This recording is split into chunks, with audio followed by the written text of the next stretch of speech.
let's talk about the importance of knowing how to engage the muscles of the abdomen and the pelvis.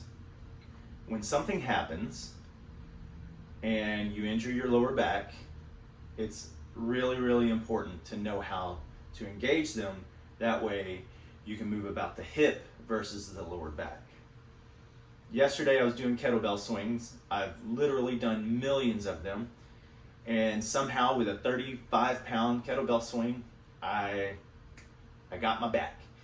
Of course, I was adjusted and I feel much better today than I did yesterday. But this was a perfect opportunity for me to share because I'm in legit discomfort right now.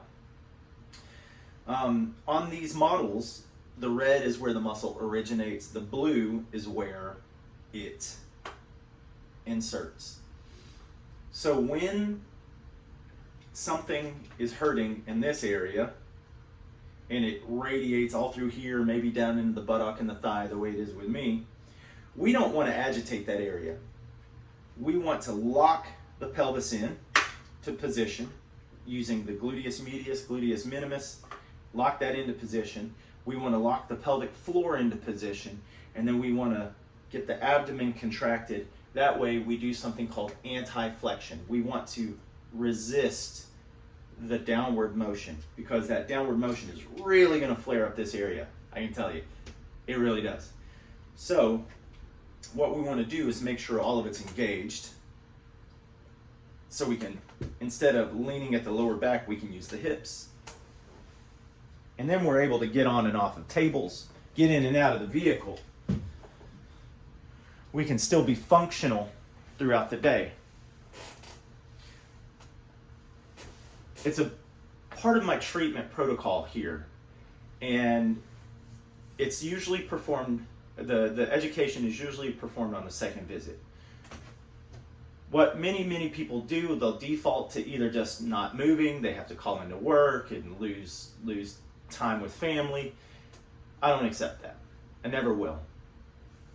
So what we'll do is that we learn how to engage the muscles using 1, 2, 3, 4 as kind of the cues I use. So we engage the muscles of the pelvic floor, we engage the glutes, we engage the abdomen and the core, the ever elusive core.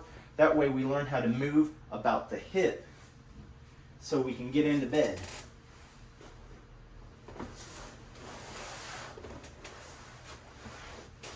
I mean, I still look pretty stiff, but I'm able to operate. I'm able to go to the store and yesterday it happened during lunch and I was still treating patients afterwards. I was in intense pain yesterday, but again, after the adjustment, the laser therapy, I'm way better because I know how to keep my spine safe, even when injured. When you have questions, please don't hesitate to reach out. Let's get you in for a treatment protocol. Let's get you living the best life and increasing your capacity for life. Dr. Derek Huddleston, 501-404-8910.